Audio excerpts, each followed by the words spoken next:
السلام علیکم dear student, جیسے کہ آپ جانتے ہیں کہ آج ہمارا لیکچر 4 ہے، جس میں ہم پڑھیں گے قومی آمدنی کا دائرہوی بہاؤ۔ اب قومی آمدنی کا دائرہوی بہاؤ جو ہے، جیسے کہ ہم نے پچھلے لیکچر میں پڑھا کہ قومی آمدنی کی پیمائش کن طریقوں سے ہوتی ہے۔ اب قومی آمدنی کی پیمائش کے جو طریقے تھے وہ 3 تھے۔ اس میں ہم نے پڑھا کہ سب سے پہلے جو ہم نے پڑھا وہ پیداوار کا طریقہ، جو سیکنڈ پڑھا وہ آمدنی کا طریقہ، اور تھرڈ تھا اخراجات کا طریقہ۔ اب پیداوار کے طریقے میں یہ تھا کہ کس طرح ہم پیداوار کا طریقہ استعمال کر کے قومی آمدنی کی پیمائش کر سکتے ہیں، اور اخراجات میں بھی کہ کس طرح ہم اخراجات کا طریقہ استعمال کر کے قومی آمدنی کی پیمائش کر سکتے ہیں، اور تھرڈ تھا کہ آمدنی کا طریقہ کہ کس طرح ہم آمدنی سے قومی آمدنی کی پیمائش کر سکتے ہیں۔ اب جو آج کا ہمارا لیکچر ہے وہ ہے قومی آمدنی کا دائرہوی بہاؤ، یعنی کہ کس طرح قومی آمدنی جو ہے وہ گھرانوں سے کاروباری اداروں کی طرف گردش کرتی ہے۔ اب سب سے پہلے ہم یہ دیکھیں گے کہ کسی بھی معیشت میں گھرانے اور کاروباری ادارے 2 اہم شعبے کام کر رہے ہوتے ہیں۔ اب یہ اہم شعبے کیسے ہوتے ہیں؟ کیونکہ قومی آمدنی مختلف شکلوں میں انہی کے درمیان گردش کر رہی ہوتی ہے، کاروباری اداروں سے گھرانوں کی طرف، اور کبھی گھرانوں سے کاروباری اداروں کی طرف حرکت کرتی ہے، اور قومی آمدنی کی اس گردش یا حرکت کو قومی آمدنی کا دائرہوی بہاؤ کہا جاتا ہے۔ اب ہم اس کے گراف سے شو کرتے ہیں۔ عاملین پیدائش جو گھرانے ہیں وہ عاملین پیدائش بطور زمین، محنت، سرمایہ تنظیم جو ہے وہ کاروباری اداروں کو دیتے ہیں۔ اب کاروباری ادارے جو ہوتے ہیں وہ ان عاملین جو پیدائش ہیں ان کو یوز کر کے اب ان کا لگان، سود اور منافع جو ہے وہ گھرانوں کو پے کرتے ہیں، یعنی کہ گھرانے جو ہیں وہ عاملین کی خدمات کے لیے زمین، محنت، سرمایہ اور تنظیم کاروباری اداروں کو دیتے ہیں۔ پھر کاروباری ادارے انہی عاملین خدمات کو یوز کر کے جو ان کے معاوضے ہیں وہ گھرانوں کو دیتے ہیں۔ اب جو گھرانے ہیں وہ ان معاوضوں کو کس طرح استعمال کریں گے؟ اب دیکھیے، کاروباری ادارے جو ہیں وہ تو انہوں نے تو معاوضہ دے دیا گھرانوں کو، اب وہ ان کے پاس رقم آ گئی کاروباری اداروں کی طرف سے۔ اب کاروباری اداروں کی طرف سے جب ان کے پاس رقم آئی تو جو گھرانے ہیں وہ یہی رقم اشیاء اور خدمات کو خریدنے کے لیے دوبارہ کاروباری اداروں کو دے دیتے ہیں۔ مطلب جو بھی عاملین پیدائش یوز کر کے کاروباری ادارے چیز پروڈیوس کریں گے، کچھ بھی ہے، مطلب اشیاء و خدمات، چاول ہے، چینی ہے، گندم ہے، کپاس ہے، کچھ بھی، ایچ اینڈ ایوری تھنگ، وہ کچھ بھی پروڈیوس کر رہے ہیں، تو گھرانے جو ہیں وہ انہی چیزوں کو اپنی ضروریاتی زندگی کو پورا کرنے کے لیے جب ان اشیاء و خدمات کی قیمتیں جو ہیں دیتے ہیں، وہ پھر سے کاروباری اداروں کی طرف چلی جاتی ہیں۔ اب اسی گردش کو، جو یہ ٹوٹل گردش ہو رہی ہے، اسی کو قومی آمدنی کا دائرہوی بہاؤ کہتے ہیں۔ اب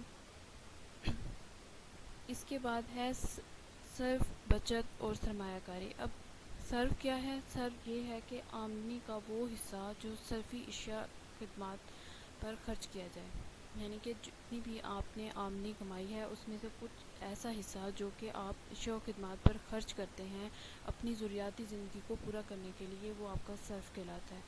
اب اس کے بعد ہے اوسط ملانے صرف۔ اوسط ملانے صرف کیا ہوگا؟ صرف اور آمدنی کے باہمی نسبت کو اوسط ملانے صرف کہتے ہیں۔ اب اوسط ملانے صرف کسے کہتے ہیں؟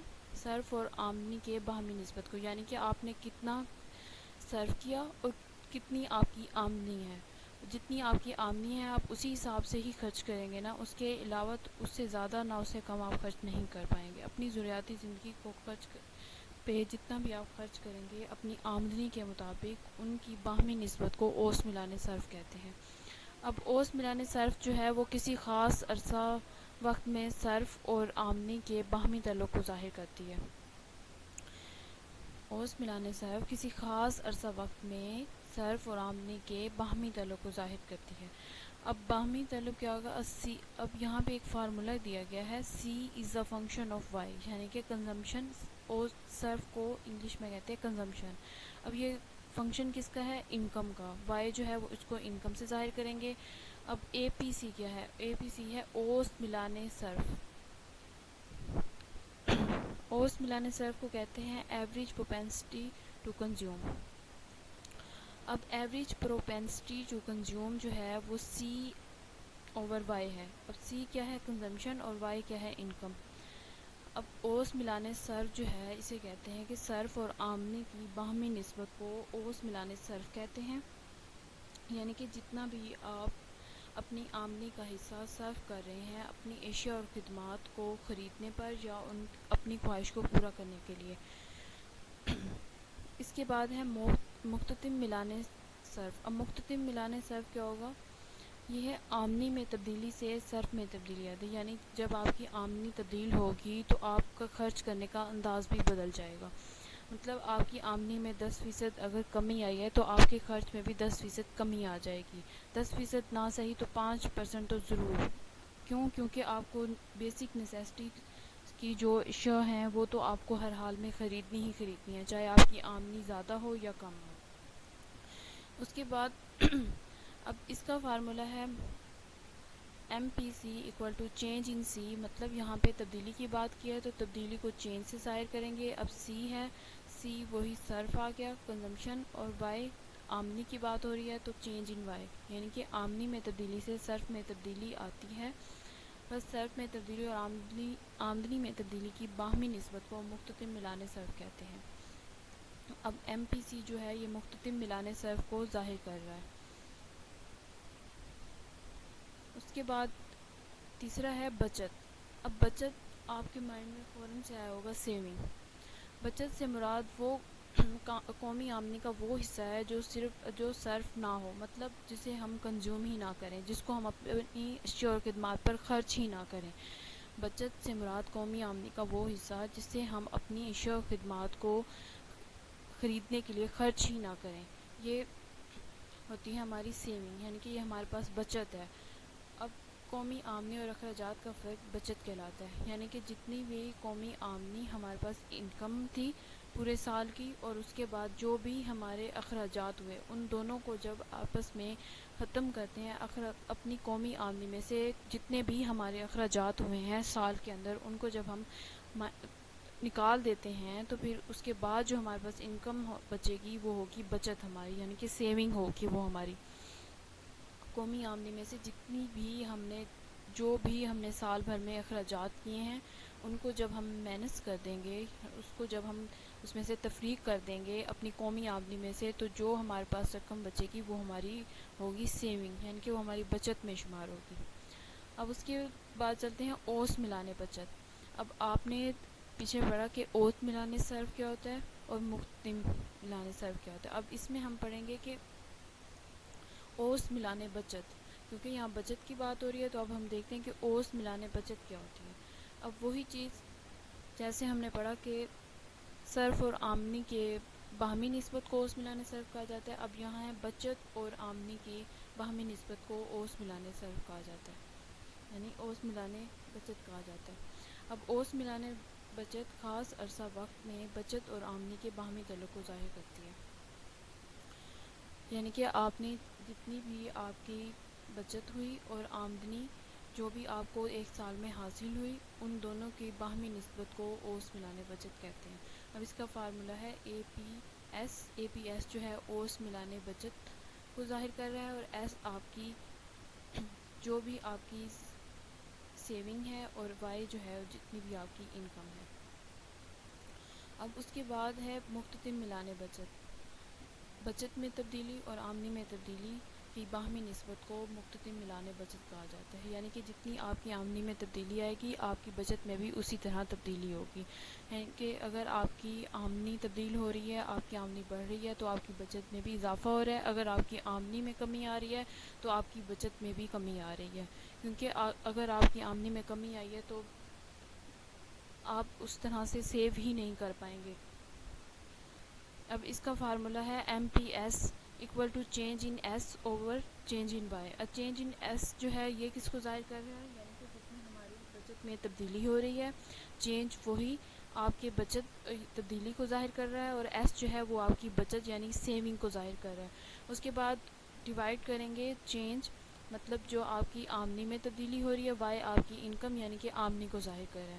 اب مختتم ملانے بچت equal to change in S over change in Y. اس کے بعد ہم چلتے ہیں اپنے لاسٹ ٹاپک کی طرف جو کہ ہے سرمایہ کاری۔ اب سرمایہ کاری جو ہے آپ کے مائنڈ میں آ رہا ہوگا کہ ہم جو بھی اپنی یعنی کہ اگر آپ اسٹڈی کر رہے ہیں تو آپ کے والدین آپ کے اوپر سرمایہ کاری کر رہے ہیں، مطلب آپ پڑھ رہے ہیں تو آپ کے پیرنٹس جو ہیں وہ آپ پہ خرچ کر رہے ہیں، آپ کی فیس پے کر رہے ہیں، آپ کے اوپر سرمایہ لگا رہے ہیں۔ کیوں لگا رہے ہیں؟ تاکہ ہمارے بچوں کا فیوچر سیکیور ہو جائے، وہ اچھے مقام پہ پہنچے، معاشرے میں ان کا ایک اچھا نام ہو، ٹھیک ہے؟ وہ بھی ایک قسم کی آپ کے اوپر سرمایہ کاری کر رہے ہیں۔ اب سرمایہ کاری بیسکلی کہتے اسے کسی بھی پیداواری سرگرمی پر روپیہ پیسہ لگانا سرمایہ کاری کہلاتا ہے۔ مثلاً جو گھر خرید کر کرائے پر دینا۔ اب جیسے کہ اگر ہم اپنا گھر خریدیں یا کوئی زمین ہے، زمین کو خریدتے ہیں تو اس کو ہم رینٹ پہ دے دیتے ہیں یا جیسے ٹھیکے پہ دے دیتے ہیں، ٹھیک ہے؟ وہ بھی ہم سرمایہ کاری کریں کیونکہ ہمیں اس سے پیسے آ رہے ہیں، ہم نے اس کے اوپر سرمایہ لگایا، پھر اس سے ہمیں پیسے آ رہے ہیں۔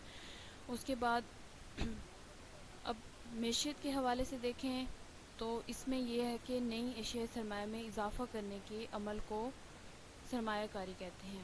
اب نئی اشیاء سرمایہ میں اضافہ کرنے کو مطلب کیا ہے کہ مثال کے طور پر آپ نے نئے کارخانے لگا دیے، مشینیں اس میں نئی استعمال کر لی، نئے آلات وغیرہ بنا لیے، اس سے یہ ہوا کہ آپ کی سرمایہ کاری جو ہے اس میں اضافہ ہو گیا۔ اب آپ نے کہیں بھی روپیہ پیسہ لگایا تو وہ آپ کی سرمایہ کاری کہلاتی ہے، مثلاً خرید کر گھر کرائے پر دینا یا گاڑی خرید کر ٹیکسی چلانا۔ لیکن اگر معیشت کے حوالے سے دیکھا جائے تو اس سے سرمایہ میں اضافہ کرنے کے عمل کو سرمایہ کاری کہتے ہیں۔ اب ہم اشیاء سرمایہ میں اضافہ کیسے کریں گے؟ اس میں ہے کہ مثال کے طور پر نئے کارخانے، مطلب آپ کوئی بھی نئے کارخانہ لگا رہے ہیں تو اس میں آپ نے نئی مشینیں اور آلات وغیرہ بنانے کے لیے نئے کارخانے لگائے ہیں تو وہ آپ کی سرمایہ کاری ہے۔ اب سرمایہ کاری کی بھی اقسام ہے جو کہ دو ہیں۔ اب سب سے پہلی ہے خود اختیار سرمایہ کاری، اس کے بعد ہے ترکیب یافتہ سرمایہ کاری۔ اب خود اختیار سرمایہ کاری کون سی ہوگی؟ آمدنی میں تبدیلی سے متاثر نہیں ہوتی بلکہ ویسے کی ویسے رہتی ہے۔ اب یعنی کہ جب آپ کی آمدنی میں تبدیلی ہو رہی ہے تو آپ کی سرمایہ کاری میں بالکل بھی تبدیلی نہیں ہوگی، اسے کہیں گے خود اختیار سرمایہ کاری۔ یعنی کہ آمدنی میں تبدیلی سے آپ کی سرمایہ کاری میں کوئی تبدیلی نہیں آ رہی تو یہ ہوگی خود اختیار سرمایہ کاری۔ اب اس کی اگزامپل ہے کہ سڑکوں کی تعمیر، پلوں کی تعمیر، یعنی کہ آپ نے ایک دفعہ اپنا بجٹ بنا لیا، آپ نے سڑکوں کی تعمیر کر لی، پلوں کی تعمیر کر لی یا اسکول کالجز وغیرہ جو ہیں وہ آپ نے بنا لیے۔ اب اس سے آپ کی آمدنی میں تبدیلی آئے یا نہ آئے، یا آپ کی آمدنی میں تبدیلی ہوتی ہے، کم ہوتی ہے، زیادہ ہوتی ہے، اس سے کوئی آپ کی خود اختیار سرمایہ کاری کو متاثر نہیں کر سکتا، اسے کہتے ہیں خود اختیار سرمایہ کاری۔ اب ہے ترغیب یافتہ سرمایہ کاری۔ اب یہ اس کا الٹ ہے، یعنی کہ آمدنی میں تبدیلی کے ساتھ براہ راست متاثر ہوتی ہے۔ اب جیسے جیسے آپ کی آمدنی تبدیل ہوگی ویسے ویسے آپ کی سرمایہ کاری پہ بھی افیکٹ پڑنا شروع ہو جائے گا۔ اب کیسے؟ مثلا آمدنی بڑھنے سے آپ کی جو سرمایہ کاری ہوگی وہ بڑھ جائے گی، لیکن جب کم ہوگی تو آپ کی جو سرمایہ کاری ہے وہ کم ہو جائے گی، کیونکہ یہاں پہ بھی ہمیں بتا دیا گیا کہ براہ راست متاثر ہوتی ہے۔ براہ راست تو متاثر ایسے ہی ہوگی کہ آمدنی میں تو جب آمدنی بڑھے گی تو آپ کی سرمایہ کاری بھی بڑھ جائے گی، جب آمدنی کم ہوگی تو آپ کی سرمایہ کاری بھی کم ہو جائے گی۔ آج کا ہم نے ٹاپک پڑھا قومی آمدنی کا دائرہوی بہاؤ، جس میں ہم نے دیکھا کہ کسی بھی معیشت میں گھرانے اور کاروباری ادارے شعبے اہم کردار ادا کرتے ہیں۔ اب وہ کیسے کرتے ہیں کہ عاملین خدمات کے بطور زمین سرمایہ تنظیم جو ہے وہ گھرانے کاروباری اداروں کو دیتے ہیں، کاروباری ادارے انہی عاملین کے معاوضے جو ہیں وہ گھرانوں کو دیتے ہیں، پھر جو گھرانے ہیں وہ اشیاء اور خدمات کی قیمتوں کی صورت میں کاروباری اداروں کو دے دیتے ہیں۔ یعنی کہ یہ سارا دائرہوی بہاؤ جو ہے یہ قومی آمدنی کا دائرہوی بہاؤ کہلاتا ہے، جتنی بھی قومی آمدنی کی گردش ہو رہی ہے۔ اس کے بعد ہم نے پڑھا کہ صرف کیا ہوتی ہے؟ بچت اور سرمایہ کاری۔ اب صرف جو ہے آمدنی کا وہ حصہ ہوتا ہے جو صرفی اشیاء اور خدمات پر خرچ کیا جاتا ہے، اس میں ہم نے پڑھا اوس ملانے صرف اور مختتم ملانے صرف۔ اس کے بعد ہم نے پڑھا کہ بچت سے مراد قومی آمدنی کا وہ حصہ ہوتا ہے جو صرف نہ ہو، یعنی قومی آمدنی اور اخراجات کا فرق بچت کہلاتا ہے۔ اس کے بعد اس میں ہم نے پڑھا اوس ملانے بچت اور مختتم ملانے بچت۔ اب لاسٹ پہ پڑھا ہم نے سرمایہ کاری۔ سرمایہ کاری میں پڑھا کہ ہم پیداواری سرگرمیاں، جو بھی پیداواری سرگرمی ہے اس میں روپیہ پیسہ لگانے کو سرمایہ کاری کہتے ہیں۔ لیکن معیشت کے حوالے سے دیکھا جائے تو اشیاء سرمایہ میں اضافہ کرنے کے عمل کو سرمایہ کاری کہتے ہیں. اب اس یہ مثال بھی تھی کہ نئے کارخانے، مشینیں اور آلات وغیرہ. اس سرمایہ کاری کی دو اقسام پڑی: خود اختیار سرمایہ کاری اور ترغیب یافتہ سرمایہ کاری. خود اختیار سرمایہ کاری وہ تھی جس میں آمدنی میں تبدیلی سے ہماری سرمایہ کاری میں کوئی تبدیلی نہیں ہوتی، اور ترغیب یافتہ وہ تھی کہ جیسے آمدنی بدلتی ہے ویسے ہی سرمایہ کاری بھی بدل جاتی ہے.